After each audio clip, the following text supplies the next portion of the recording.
Hi everyone, this is Cece and welcome to my channel. Please do not forget to like, share, and subscribe.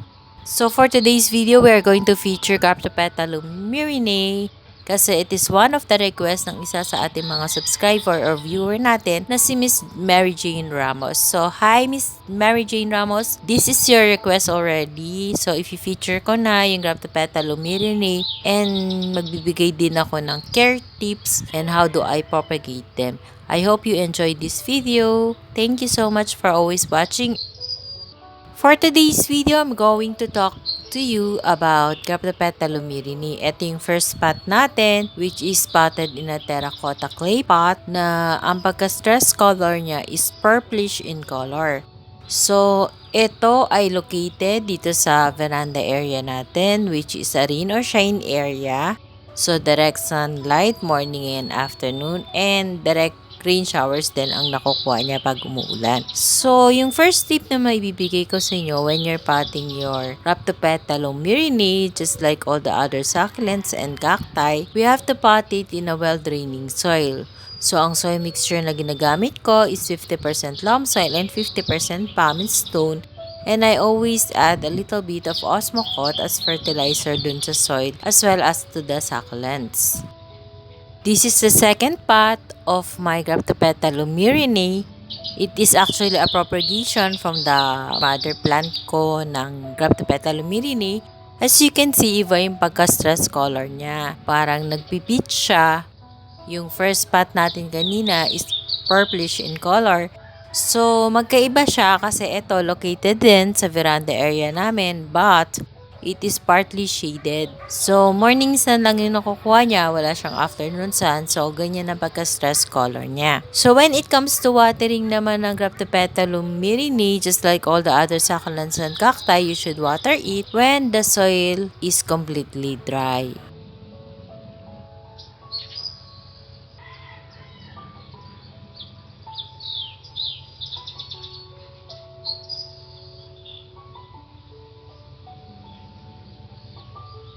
And now, let's go down. Ito naman yung sa swing area namin. So, it's a rain or shine area also. But it receives only direct sunlight during the morning. In the afternoon kasi wala na diting sun. Although, maliwanag pa din. Ito talaga yung pot or yung pinaka-mother plant ko na Graptopetalum mirini.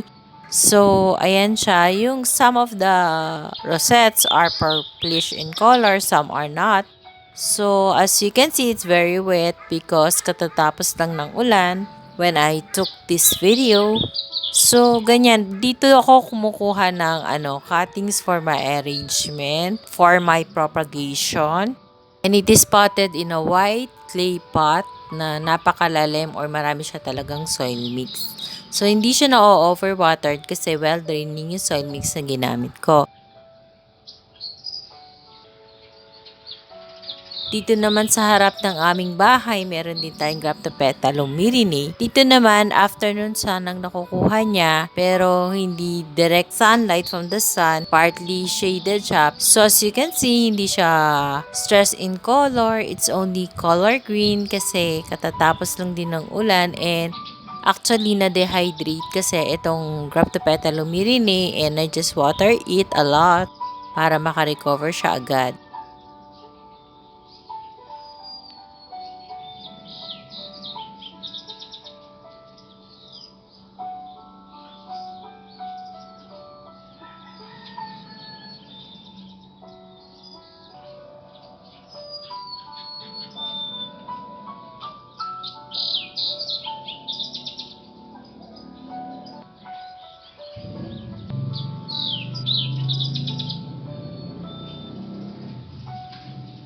And ito naman yung last pot ng ating Graptopetalum mirini na ipapakita ko sa inyo. So, ito ay nakaplant sa isang malaking head pot.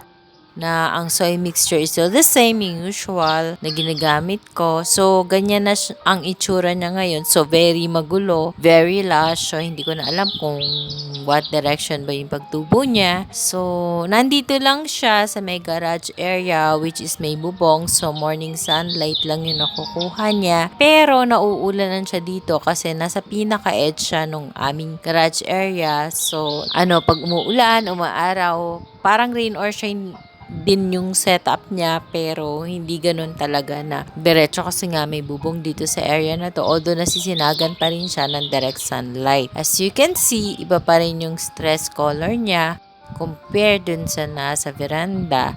Most of it are green. Parang katulad siya nung pinopagate ko na nasa malaking white pot doon sa veranda area. So, ganun yung color niya. Medyo peach in color, not purplish. So, meaning kulang pa siya sa direct sunlight. So, if you want your Graptopetalo Mirini to lush and be stressed, make sure it gets plenty of sunlight and rain showers too. It is also important for a healthy succulent to have a well-draining soil and a container with drainage hole. When it comes to watering the Graptopetalo Mirini, instead of giving the plant little splashes of water here and there, water them fully until the water runs out of the drainage hole. After that, wait for the soil to dry out completely before watering again. In my experience, during rainy season, I don't water them, but in summertime, I water them at least once a week. To promote healthy growth, I also use Osmocote as fertilizer. I put it whenever I repot them, and whenever I see them that they are not growing so well, I put a little bit of Osmocote. Graptopetalo Mirini does not require frequent repotting, but when it has outgrown its container, repot it in a new pot slightly larger than the old one. After that, give the plant at least a week to readjust before watering. The best way to propagate Graptopetalo Mirini is through cuttings. You can immediately pot your cuttings if you use dry soil mix, or you may also have the option to let it rest for 24 hours before potting it. You may also propagate Graptopetalo Mirini through leaf propagation. Graptopetalo Mirini is considered non-toxic, so it is a safe plant for growing around pets and children. So for today's video, I'm going to show you also how I'm going to trim, to cut, to propagate through cuttings and through leaf propagation my Graptopetalo Mirini. So we will be using this head pot since it needs to be cut and to be trimmed kasi hindi na rin siya nag-grow well. As you can see, napakadami niyang aerial roots kasi kulang siya sa water. So yung aerial roots sumalabas pag kulang siya sa water and sunlight too. So let's start cutting the Graptopetalo Mirini. This is how I cut it. First, you have to disinfect your cutting tools like scissors, or if you will be using cutter.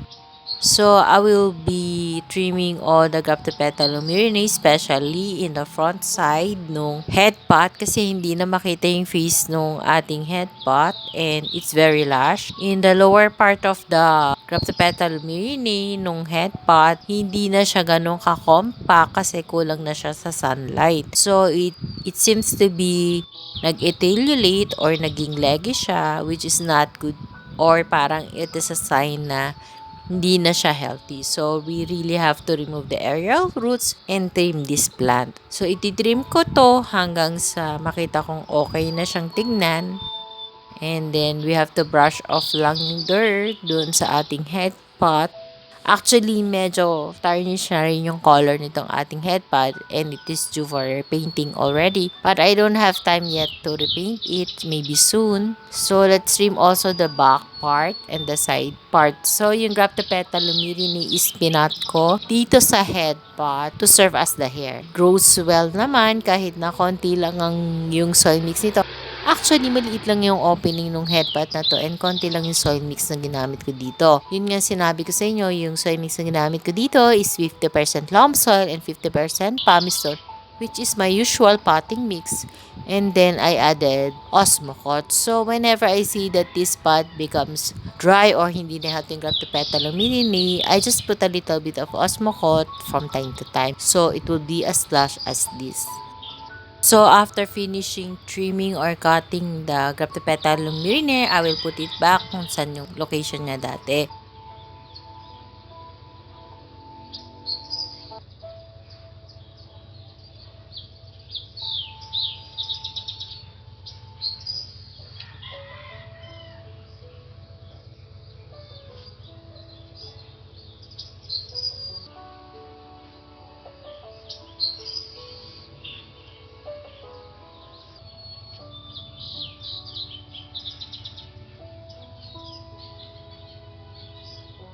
So, these are the cuttings na kuha natin from the head part. All we have to do is clean up the stem and get cuttings of the Graptopetalum myrinae for us to propagate.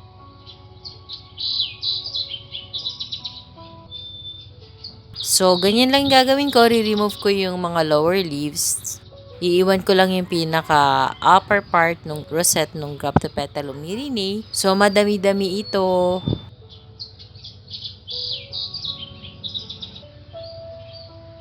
Ganyan yung example naman ng leggy or nag-ethylulate, nagka-petal myrinae. Ang haba ng branch pero yung mga leaves na is ang lalayo ng spaces sa isa't isa.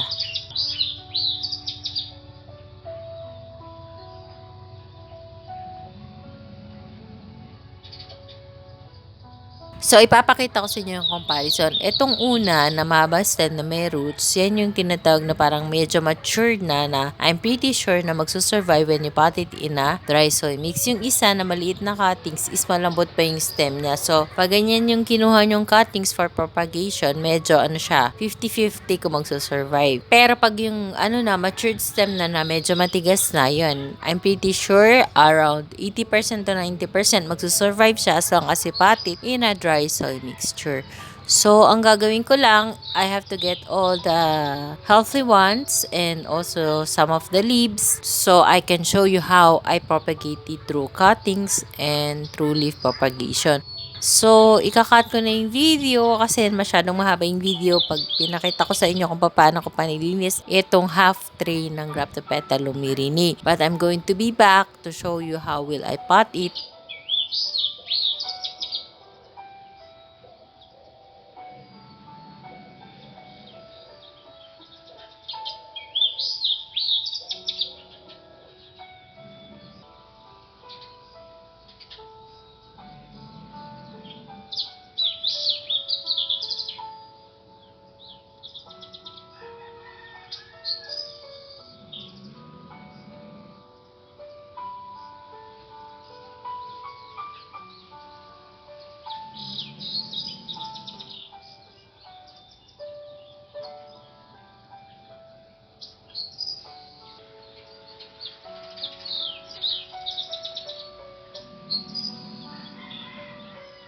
So, eto na lahat yung nakuha kong cuttings ng Graptopetalum myrinae. And I also have here the some leaves. Some leaves, I mean. So, hindi ko na lahat kinuha yung leaves kasi napakadami niya. Hindi ko alam kung saan ko siya ipapat. So, ito pa yung natira na mga stem and leaves. So, yung ibang leaves, ilalagay ko lang sa mga ibang pot of arrangement para doon na lang sila tumubo or ipropagate.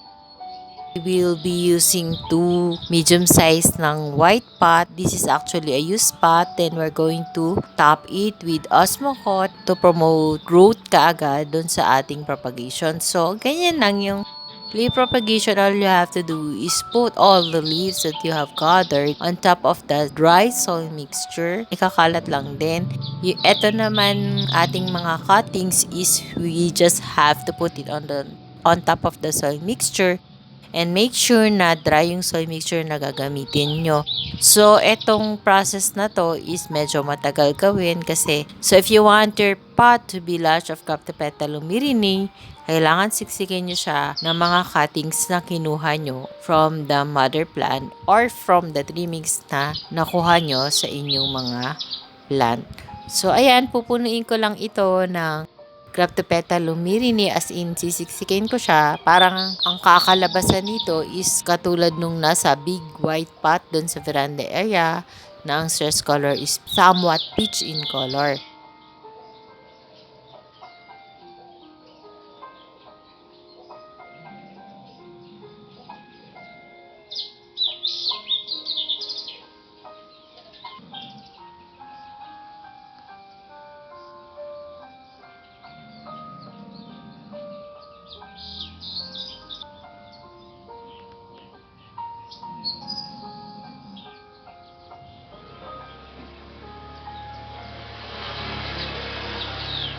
Bali, ganyan ang itsura niya. So, naka half pot na tayo. All you have to do is to fill up the other half pot.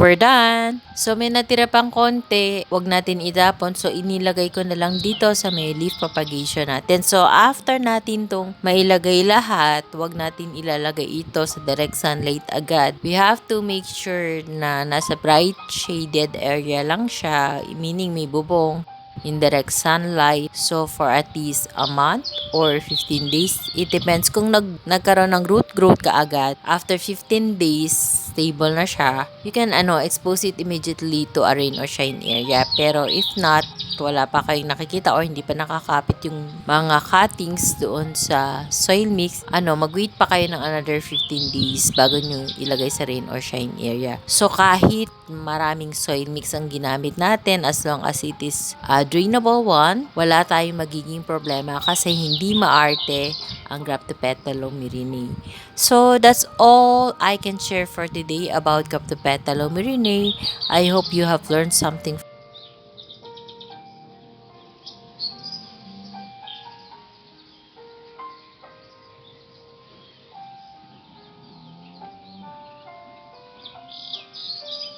Thank you so much for watching.